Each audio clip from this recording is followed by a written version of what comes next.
Welcome, everybody, to this week's podcast episode for the Financial Freedom Podcast. I'm your host, Dr. Christopher Liu. And as you know, I talk about 4 different types of freedom: time, financial, location, health freedom.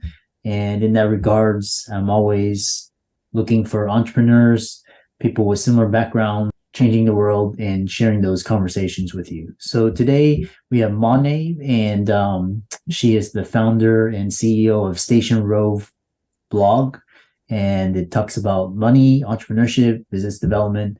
So today we're going to talk all about entrepreneurship, digital entrepreneurship background, making it in today's world. And so with that, welcome Mané to the show. Welcome. Welcome. How are you? Good. Happy New Year, and thanks for coming on to the show. Thanks for having me here. I'll just make a quick correction, though. Station Rove is not a blog. It's an agency. It's a consulting agency that provides services for women entrepreneurs. And so just to kind of guide it to the right direction. Oh, I see. But you do, thank you. And then so tell us more about yourself, how you got started, and we'll go from there. I come from a business consulting background myself. And then 5 years ago, I moved to the United States. I think actually 6 now. I moved to the United States, and I realized that all these decades of experience that I brought with me, as well as my degrees that I brought with me, didn't really mean much here because everybody expects you to have an American experience. So there wasn't a table for me to sit by. So I decided to create my own space to be able to do that. And I incorporated all of my experience in marketing, business consulting, and entertainment to bring it all together. And I started my first business, I'm Entertains. It's an influencer marketing and talent booking agency. And then Station Rove started. So now I think I'm four boutique agencies, each one of them focused on something very different and very similar at the same time. Very fascinating journey. And, entrepreneurship is all about creating your own success and your own freedom, not really depending upon traditional sources. And so tell us, for example, with the challenges that you coming and then starting anew here. So the biggest one that I would say would be not just starting fresh, but starting fresh in a very different market. We sometimes see, 5 things that would affect your life, 5 ways to do X, Y, and Z. But usually what they mean is 5 ways for you to do that in the United States or nearby. The markets are very different. And when you go to the country where I'm from, Armenia, even in influencer marketing or marketing in general, the trends that are actually happening in the United States are very different from the trends that you can see that are happening in Armenia or in the region. So the hardest part for me has been in the beginning, in the early stages, the hardest part has been understanding and being more patient with learning new trends and new ways of doing business. And what helped me there was the experience of I had a client before in Russia, in Italy, in Armenia, and in Qatar. So it was very different backgrounds as well. And it kind of helped me ease into it.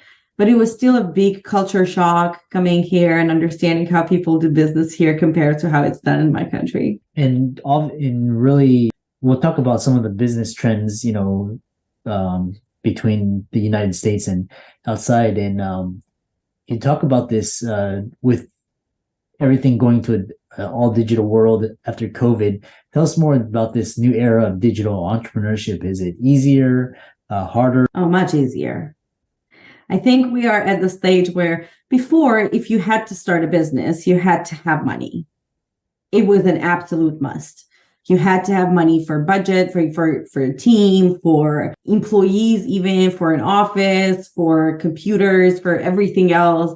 Not to mention, you had to have funding for marketing because the only place where you could find people are the places where things were very expensive, like billboards and digital art, actual advertising outside. So what the digital entrepreneurship did, it made it more accessible for people. So now you can start a business with $50 in your bank, and it can still grow and it can still become a 7-figure business it will take some time, but it will get there. It's really not that hard anymore. And you don't have to have funding. You don't have to have access to big businesses, because small businesses are dictating their own rules now. So to me, I think this is going to be a very interesting transition. And I hope that within the next few years, we're going to learn more about vetting professionals and businesses, and learning how to determine which of them are actually capable of doing the services that they promise and whatnot. So I think that it is great because access is here, but at the same time, I think it is going to be a hard transition because there's a lot of people that are really good at marketing or being personable online. Meanwhile, others that are not are being lost in translation. So I think that it's going to take some time for all of us to adjust to things. When you say that, you were talking about trends earlier on, especially what sort of trends are you seeing in terms of entrepreneurship, building businesses here in the States versus back home? Other countries. So I would say that it very much depends on the country, but I would go even into something as trivial as social media. While businesses here are trying to appear more personable, more fun, more Gen Z, more exciting to watch, their content strategy is very different. They're trying to be more personable. Meanwhile, in Armenia, for example, people are still hung up on aesthetics of the feed. People are still focused on the quality of the images, which is something that that's just the way people treat businesses. Like if you don't have certain things, it's just not going to vibe. And people are not keen to present themselves. There's not a lot of personal brands that are coming out. We have a lot of influencers or content creators, but we don't have a lot of personal brands, which I think is going to be a change in the next few years over there as well. The next thing I would say is that accounting is the second thing. I remember the first year I started my LLC myself online. I did my, not the contract, I actually paid for that one, but I did my LLC myself. I was doing my accounting myself. And doing it all through QuickBooks, and it was just very easy until I actually hired the team to help me with my financials. In Armenia, you cannot do that. It's just impossible. The amount of paperwork, the amount of bureaucracy and small little things, reports and things of that nature, it does not allow small business owners to transition. Another thing I would say here, taxes are a big thing. People are very cautious about the money that they're making and how they're spending and what they're paying taxes on. In other countries, freelancers are trying to hide the money as much as possible, while here it's like you just can't. And then I think the freelancing itself, like being a one-person business, like a business of one, is a thing here. But in other countries, if you're a business of one, you're not really a business. You're a freelancer. That's very different. Like we have this kind of like shift, I guess, that hopefully is going to affect other places as well, because the US has been trendsetter for a very long time now. So yeah. It's interesting because I talked to, a lot of business owners here. They grew up here, and then they say there's more regulation, more bureaucracy, and they're saying it's harder and harder. But I mean, and then you talk to entrepreneurs, so it's interesting to get a lay of the land. It really is, though. And I think that now, especially with social media being so transparent, we have access to more information. There are no more gatekeeping, where we knew that this, the 1% has always been, they always had legal teams and CPAs that were there for them to tell them all about the loopholes in different tax codes. Now, some of those loopholes are coming to light and people are taking advantage of it. So I think that it's very exciting to see how things are being more accessible here. But I will say the first year when I wasn't making as much at that time, I think it was in like low 5 figures, the first couple of years, when I was the first year, low 5 figures. we were working, and I kept everything under one roof. I did it myself. I went to HR blog. They did my taxes. So it really it wasn't as many hoops that I had to jump through to be able to start a business. Unfortunately, in Armenia, it is so hard that at some point, even when I was thinking about starting a business back home, I couldn't do it online. I had to be there. I couldn't open a bank account without me actually being there. Even with a power of attorney, you had to have somebody. It's just a longer process, and it just it's not adapted to small business owners. The culture is very much adapted to medium and big businesses, major businesses that are able to afford help in accounting and bookkeeping. The US is not like that. You can be a sole proprietor, you can be a freelancer, and you can still make money, and you can still pay your taxes and not have to, stress out about every single thing. Yeah. Sounds like from what you're saying, it's a lot easier here, and the boundaries there's less gatekeeping. And then you also talk about, so for example, when you with Zoom and we're able to actually go from, in the United States, it's like solopreneur and you're entrepreneur, and then you can business owner by building a team, like an editor or, accountant, your legal team. What's the best way you see as building a team virtually? We have implemented a lot of different tricks. I think culture comes first. We have a few reminders and bots that we use through our work together to make it exciting and interesting for us to work and collaborate. We send each other Friday selfies. We talk about, we celebrate wins regularly. We have a chat that is specifically for us just to have fun, because again, culture is very important. Another thing that we did is having people not as a 9-to-5 employees, but giving them freedom in terms of their time within my business. So they don't have to send 3 different documents to 3 different managers to get approved for them to be able to go to a doctor's appointment, which is a real thing. So I think that has helped a lot, where people realize that it's more flexible when it comes to work. We hold office hours to make sure that people collaborate together. So I think the biggest thing, if kind of to sum up the whole virtual team thing, I think that when we bring people together, especially if you bring people together from different cultures and different backgrounds, it gives a very wide perspective on different topics and the way we do business. So I'm very excited that we have people from 6 different countries within the team. It really allows us to brainstorm at a wider angle. Mm-hmm.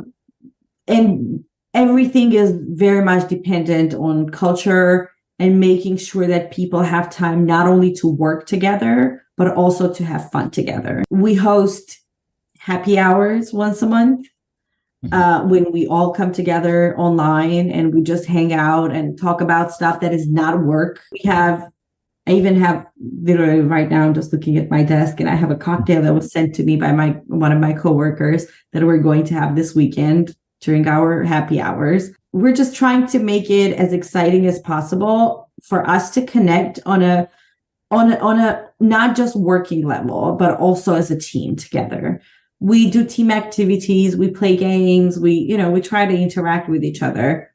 Yeah, it's great. And, I love how you foster community and, team building and build a culture. And, that's what, building a business is. And, it's not just the financial, which you've scaled from what I gather, low 5 figures now to 7 figures. As we close, I have questions. One is, are we all influencers? And tell us more in your experience how you view work-life balance.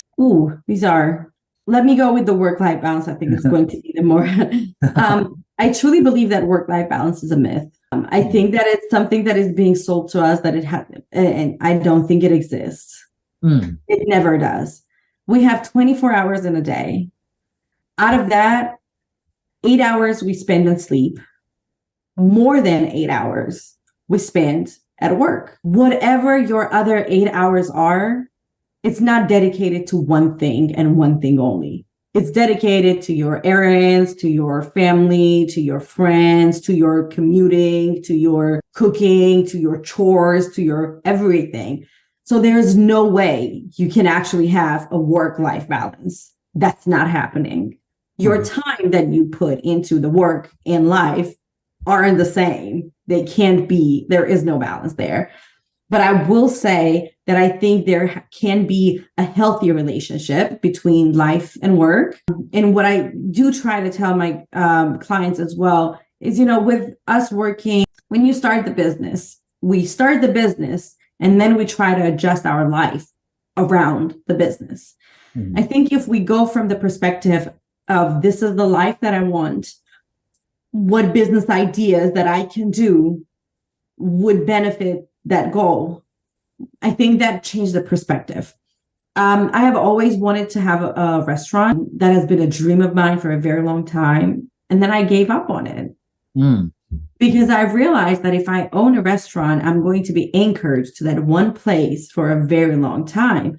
It's the type of a business that you have to pay attention. Even if you have a great team, you need to be very involved. There's a lot of ways for you to waste not just food, but just to be in a position where things are being sold. So I realized that I will not be able to open my dream business of restaurant. So because I want to travel, I want every quarter to live in a different country. Every single quarter, every 3 months, I want a new scenery. I want a new community, a new country, something very exciting. And restaurant cannot provide that for me and my family. So that's why the businesses that I started have been always online. And even now, this month alone, I'm traveling 5 times. And I can still work from different places. Well, this time around, everything is within the United States. But even outside of the United States, I spent 3 months this year back in Armenia, back in my home country. And it still did not affect my business, my, work with my clients or anything else. So I think just like going from the business that can provide you the excitement for your life, but still will provide the type of lifestyle that you're looking for. Yeah, very with I think the best type of business are digital businesses, and because like restaurants, the overhead's very high, your margins are low. It's really, COVID can knock it out really easily. Even digital businesses can be knocked out by COVID, honestly. Yeah. It's just, if you're selling, it was a great experience seeing how COVID has helped people to start businesses. But I also think that it maybe at some point like too much. Yeah. And plus you have to, with retail, you have to compete with, DoorDash and Amazon and all these. So great conversation. How can people follow you, visit your website, check you out, and contact you? So stationrove.com is going to be the place where they can find all the information about us, our consulting business. If you want to connect with me directly, you can find me on LinkedIn at Mané Bailey-Sargsyan, or you can find me on Instagram at @AskManéBailey. Yeah. And for all the listeners out there, please thank Mané for giving her advice and wisdom. Thanks. Be sure to follow her on social, which will be all in the links and show notes. And with that, thanks so much for coming onto the podcast, and thanks for being a great guest.